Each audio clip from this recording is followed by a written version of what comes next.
شايفين الاطباق الامارات العساسيل دول، العسولات الحلوين دول؟ في منها ساده وفي منها بالمكسرات والزبيب وجوز الهند والقشطه والعسل.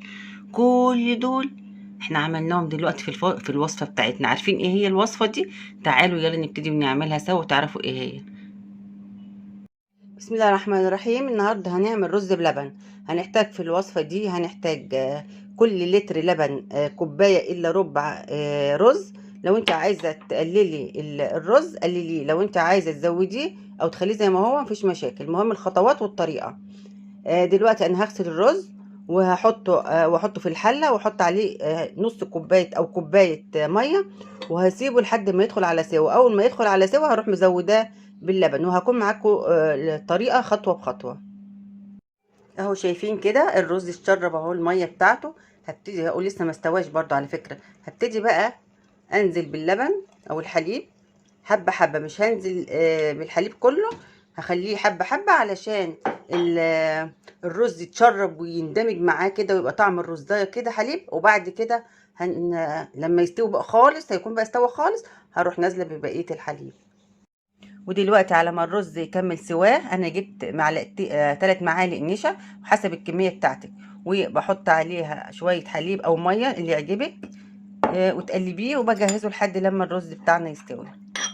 بس في حاجه خلي بالك منها، ان ممكن تحطي النشا ويطلع الرز بلبن خفيف شويه، مش خفيف قوي، خفيف شويه بالسبيه بيتقل. لكن لو خفيف خالص ممكن تزودي النشا تاني. اهو كده الرز بلبن اتشرب اهو زي ما انتم شايفين، شوفوا عامل ازاي واتشرب واستوى خالص. هبتدي بقى انزل بباقي اللبن عليه واسيبه لحد ما يسخن، وبعد ما يسخن هحط بقى النشا. اهو كده سخن، انا مش هستناه لما يغلي، لا، انا هسيبه لما يسخن وهحط النشا. ليه بقى هستناه لما يسخن؟ علشان خاطر احط النشا واسيبه لما يغلي، ياخد له غلوه كمان. السكر ما تحطهوش مع قبل النشا، علشان لو حطيتيه قبل النشا ممكن الرز بلبن بعد كده ما تصبيه في الاطباق يشقق. خلي بالك من الملحوظه دي. دي تكايه وملحوظه خلي بالك منها. فانت حطي الرز، انت حطي بعد ما يستوي الرز بلبن زي دلوقتي كده هو هحطي النشا، وبعد ما تحطي النشا استني دقيقتين كده وبعدين انزلي بالرز بالسكر.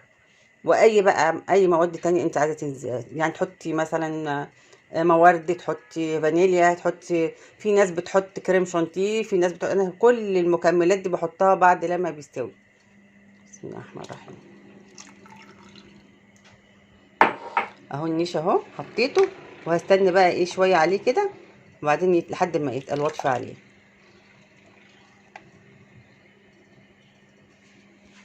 اهو بقى بعد لما استنيت عليه شويه وخد الغلوه بتاعته، شوفوا تقل ازاي. اهو احلى رز بلبن. دلوقتي بقى هبتدي احط الخطوه الجايه دي، هحط السكر. عايزه بقى تعززي الطعم قوي ممكن تحطي قليبين زبده، ممكن تحطي قشطه، ممكن تحطي كريم شانتيه اللي يعجبك. بس انا بحط بقى، حطيت زبده اهو، والطعم بقى هيبقى خرافه. ودلوقتي هصبه واحطه هسيبه لحد ما يبرد، احطه في التلاجة.